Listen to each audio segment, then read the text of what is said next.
We've launched. We've launched. I think we're on. We're on. We're back. It's been about a month. Our schedules aligned. So why not? I said, why Yeah, not? why not? Still figuring out the name of this pod. Can't remember what the first one was titled. Something witty. Something witty, but we'll get there. It's an evolving process. Always good to speak to the NSL world. GM Breece here. Joined by GM J-Mac. Breece, you've alluded to some, I don't know, either dramatic things that are going to be happening with the Nets or some drama that has happened. Well, I think it's no secret that the Nets are a confused organisation and probably have been for a long time. I think many people you start the season off, you tinker. I've probably over tinkered, and you try and find what's going to work. What's your best look, and yeah, you assess. And I think the Nets are in a position where we've been one of the lucky teams where we're healthy or have had one real piece out early days and haven't quite got it to gel. And whether or not it's the right mix, and whether Murray, Ingram, and Laurie can coexist is another thing. Mm-hmm. Yeah. Have you had a full squad yet? Yeah. You have? Yeah, Because I've noticed you had Murray out 1 week. Laurie's been out 1 week. So that you can't take for granted, even though it's just one piece. Like that's a big chop off like a full team. Yeah.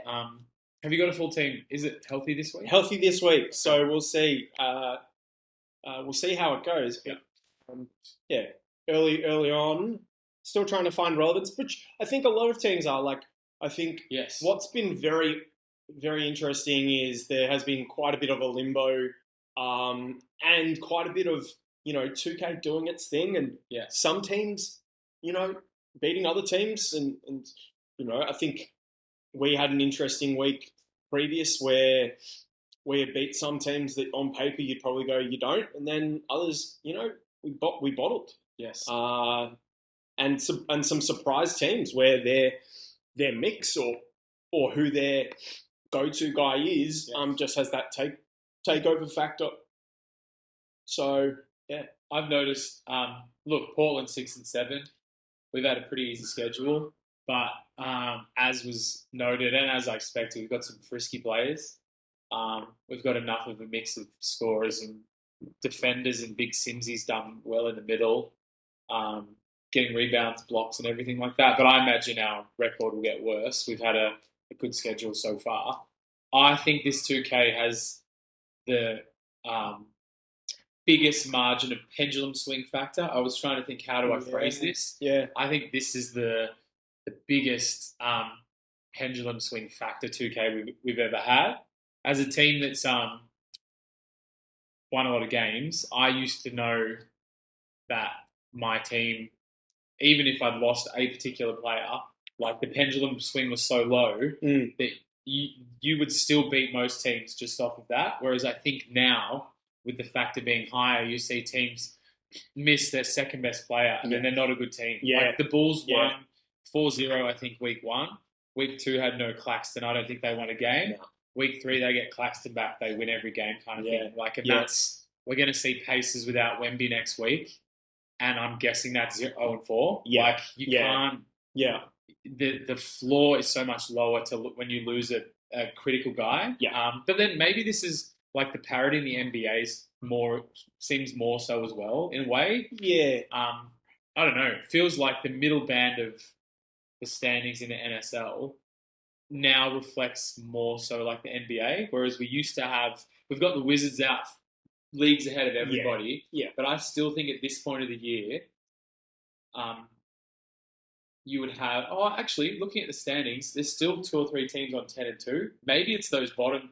Maybe it's the fact that you've got teams like Dallas and Golden State haven't won a game, and that's pushing the middle band, like inflating the middle band of the standings a bit more. I'll get it. I'll just get it up. And then I think it was alluded to when the most recent update came out. Like at its core, most of the players, the way that they kind of exist in the league, is kind of predetermined. Yes. I know people love their guys and they love, as they go up and they go down. And there are some that they'll be more influential. And I think and I wrote about it most recently in the rookie of the week, rookie rankings rather. Those are the kinds of players that are going to get more love. Yes. And already have. It's been interesting how much 2K has decided to reward those guys, and especially with badges like gold badges and stuff like that. But I think quite a lot of it will pretty much sit in that space of you're missing that guy. Yeah. You're missing your team. Yes. Yeah. And that probably a good segue into what we were going to talk about after we've updated our teams and where we're at with our personal journeys. But we were just going to take a look at some of the standing surprises, and that's the segue of that made me think of Cleveland. So I think you've got some teams who, if they lose one particular player, they turn into a bottom team. Yes. Instantly. Yeah.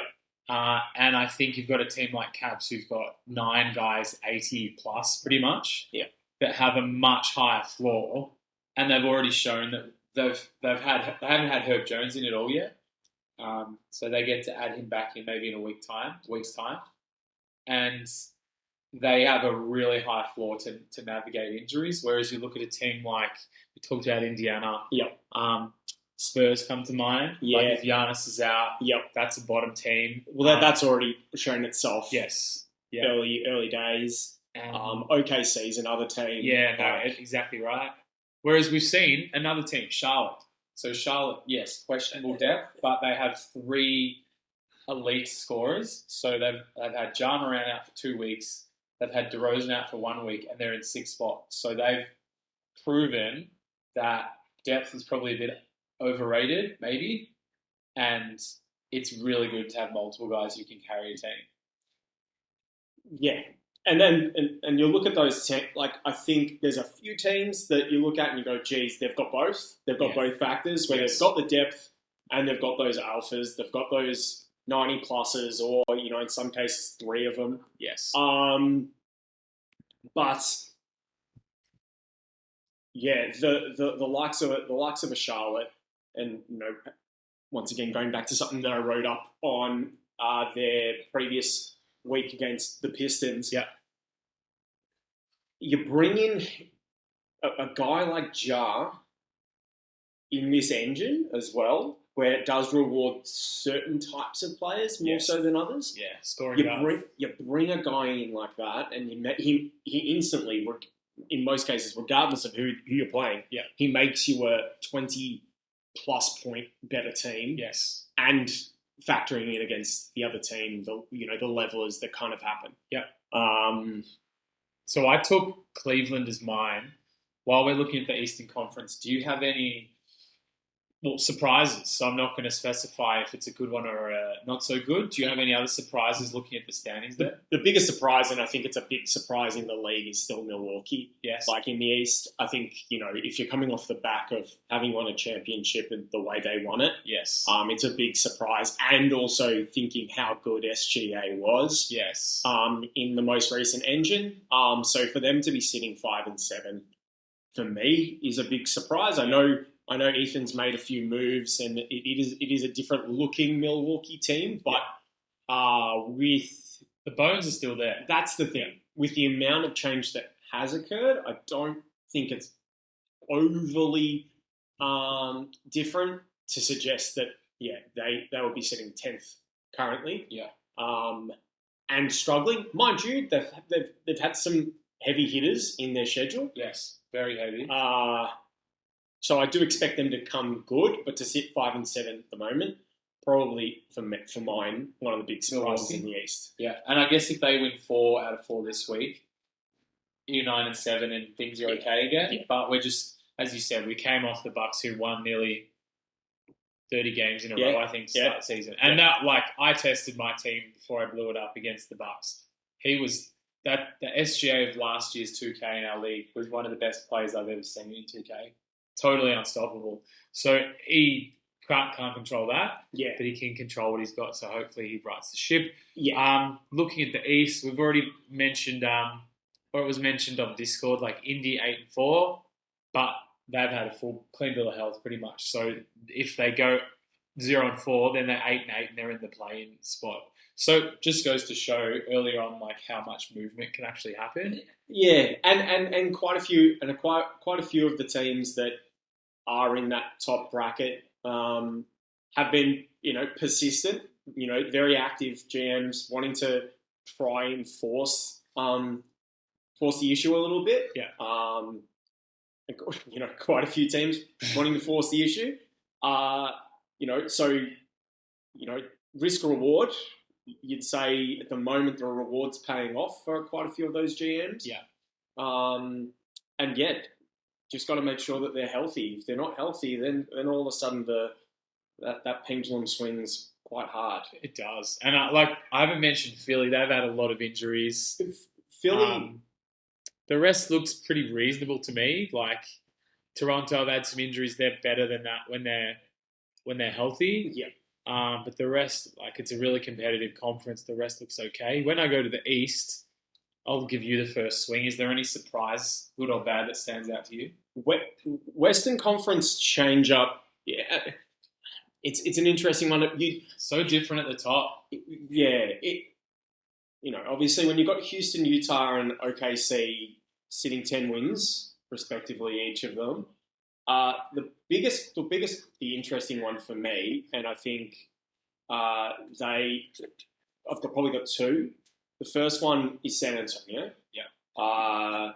Mainly because of the ambitions of a team like a San Antonio to be sitting where they are, but equally, early days you win a few more. You go 4-0. Yeah. You allow Giannis to do his thing. Middleton's coming back. Yeah.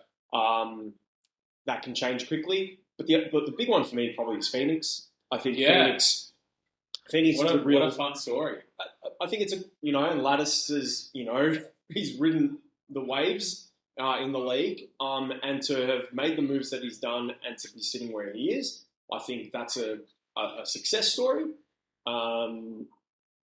He's actually made some really good trades. Yeah. Like I was involved with the Denny deal one that he did with Boston. Portland and Boston. Yes.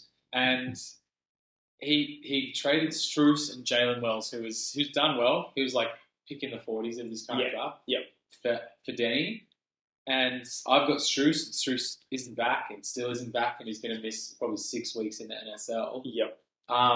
If he doesn't do that Denny trade, I reckon Phoenix are 4-8, maybe. Yeah. And then he did Pirtle for Miles Turner. And that's remiss of me. He's had to nurse Middleton. So Middleton not back yet, but Pirtle has looked awesome. And Miles Turner, maybe it's just a statistics thing. I haven't watched the Spurs games. Yeah. But Turner doesn't show up much in the box scores. Yeah. That could just be a Giannis gravity thing. But back to Phoenix. Love the Pirtle trade now. Love the Denny trade. And yeah, he gets to now add Middleton and have like a really good starting five. And probably is kind of where they should be at 6th. Like the engine seems to like their team. Yeah. They're tall. You don't know who's going to come up. Like Spurs are good, Denver's good, Portland not so good. Clippers 6 and 7 without Paolo is probably. I think that's a big success. Yeah. Lakers would be disappointed. Lakers would be very happy. Oh well, yeah. Sorry, actually, Lakers GM is ecstatically disappointed with the standings right now. We are so disappointed. Look, he's got a lot of stones, so this is the play. Yeah, I think he'd be disappointed to be on 5 wins. To be honest, I think he'd be his biggest disappointment. 5 wins. Yeah. But Clippers, like 90 rated player out, and they've broken even nearly after 3 weeks. I think it goes to what we were saying before about that idea of like depth, and then when you play against a team that's lacking an alpha, like Andrew, it's no secret about how he went about, flipping Giannis into more of a team and in turn bringing in number 1 draft pick, and allowing that to kind of play out, and that's I think that's a real success story there. I'm always a big lover of things of makes like that. In terms of the way that it kind of tries to look more like an NBA team. So I really do like that and what LA has been able to do. Haven't assessed the schedule too much, but well done, Andrew, sitting 6 and 7.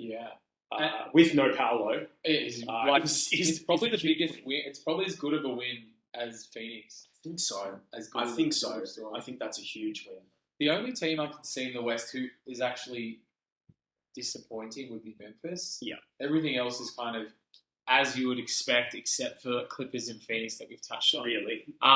Houston, I reckon that 10-2 is a bit bloated, whereas Utah have had a lot of outs. That 10-2 is probably a bit underrated. Like, I think that Utah team's the best in the conference. Yes. And Minnesota, the GM.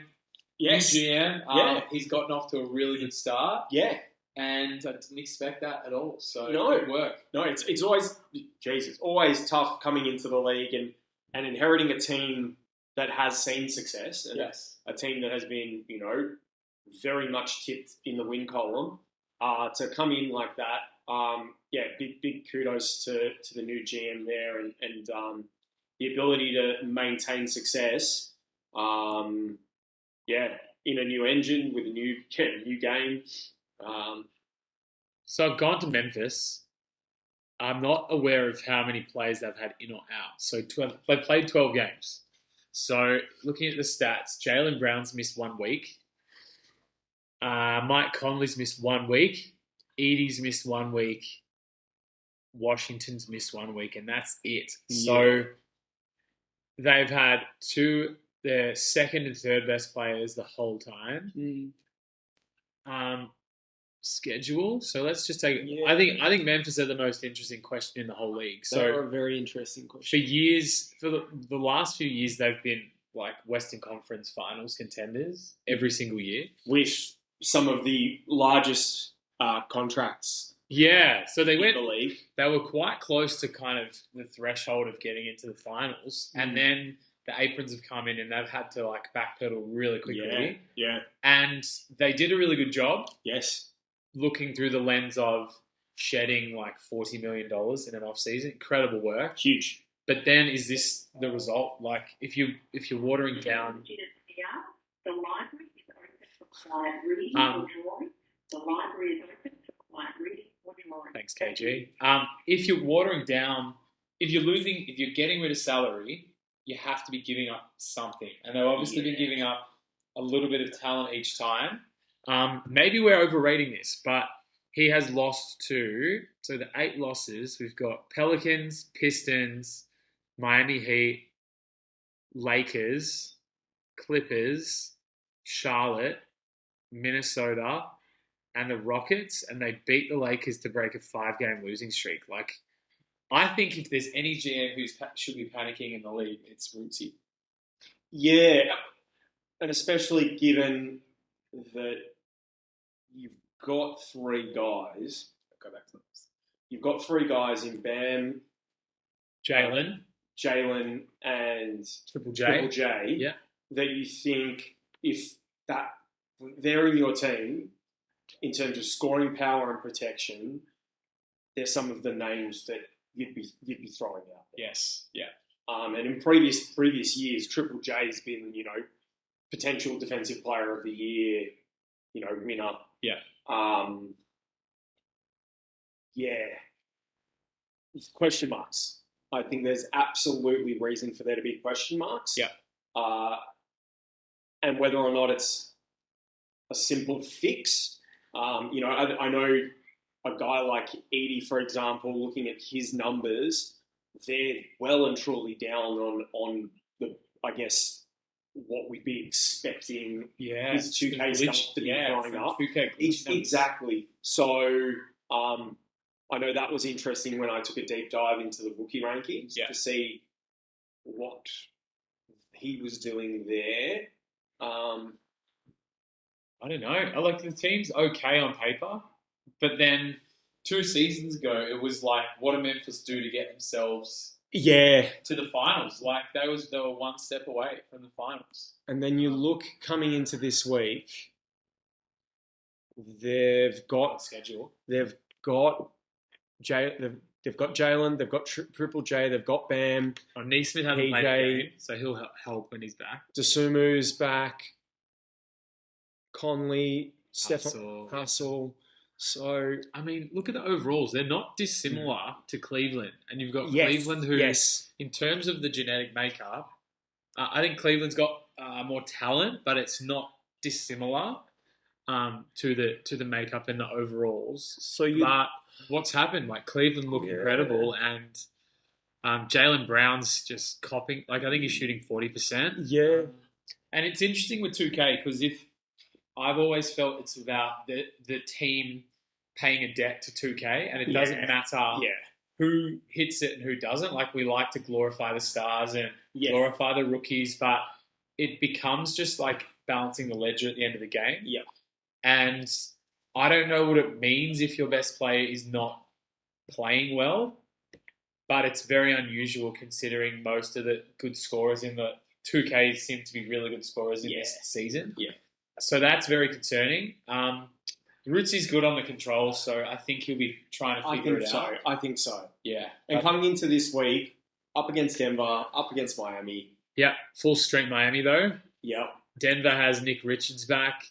Houston and Toronto have no stars. So I actually only see Memphis winning one game. Could only be one. And that's 5-11 after that. And then you've got week 5, Boston, Pacers with Wemby back, Kings, and Washington. So they're not beating Washington. Yeah. So that's 12 losses. Yes. I think best case after 5 weeks, they're 8-12, and they're probably in the same position they are currently in. Best case. But time will tell. We'll see. But as you said, one thing for sure is that Rootsy will be trying to find that mix. Yeah. Very interesting.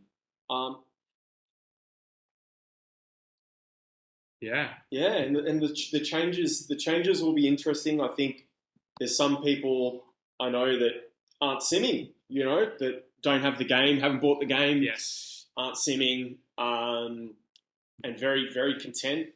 So in terms of what we will see happening, it'll be interesting viewing. So to wrap up,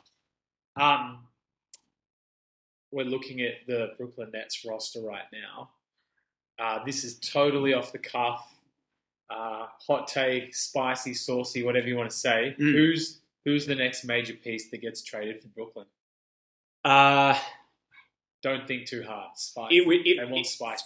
Spice. I think it has to be Jamal Murray. Okay. I think it has to. The issue is obviously he got an extension, so we would be looking for him to move later on. Okay. I don't think the way that we're constructed allows him to be a mouth that is overly valuable in our team, especially with 2 big guys like Ingram and Laurie. Yeah. Ingram will get his contract. Where he finds it, I don't know. Didn't want to go to the Jazz in the NBA, was what was published. But yeah, Jamal's been good, but I think it's time for him to move on. Yeah. So he's in net for the foreseeable future, but that's the pipeline. I think he's going to run out at some point. I think so, and he's too good. He's too good to. I chucked him on the bench the other week, but really, he's too good to be a bench player. Yeah. And because you make up, you've got Tyus Jones. Yeah. Who can play that point guard spot as well. And you've got KCP who can play. So you've kind of got like 6 or 7 starters. Yeah. Okay. I probably would have picked Murray as well, looking at your squad. Yeah. I guess the wrinkle, and I don't know how long Ingram's out. The wrinkle is at least you've got your 25 pick still. And that was always the idea. Yeah. Just build with that protection in mind. Yeah. How about in Portland? Obviously, nothing is sacred in Portland. Everyone moves. Looking at my squad, who's the spicy take? Who's going to leave next? Brandon Clark's going in week 5. Yep. He's bespoke. That's right. Spoken for, sorry. Yeah. I mean, Jericho Sims wouldn't be spicy. He's going to go soon to somebody who has more use for him than I do. Mm-hmm. Spicy. The spicy take might be maybe Jaden or Keegan. People ask me about them sometimes. All right. The rest I can't see enough value. Interesting. That would be a stretch. Spicy take. Spicy. This is tough because I've moved all these guys so recently. Yeah. Spicy take. Spicy take is Bradley Beal. There's going to be a team, I reckon, in the next 8 weeks that loses a major contributor to some kind of injury. Yeah. And Bradley Beal will be on another team by, I would say week 12. I reckon Bradley Beal's on another team. I reckon any player around the league 40, 45 mil, like let's say another 85 overall kind of target. Yeah. I reckon they come knocking on my door. I knock on theirs. I reckon Beal does not see the year out in Portland. And that might have been part of the plan anyway, but I've already made so many of those kind of downgrading moves. There's not a lot of spice left. My team shouldn't be trading guys like Jaden or Keegan. So I think it's Beal. I think it's keep our eyes open for that. That's what I thought you were going to say, yes. To be honest. I'd go too spicy and they burn their mouths and they want to leave the restaurant. So, Bradley Beal on another roster in 2 months' time. You heard it here first. Thanks for joining us, everybody. Hope you found some enjoyment on your drive home or wherever you get your podcast. Yeah, whatever your podcast needs. Yes. Click subscribe. We'll come up with a title soon. All the best, everybody. Thanks, Breece. Thank you, J-Mate. See you, mate.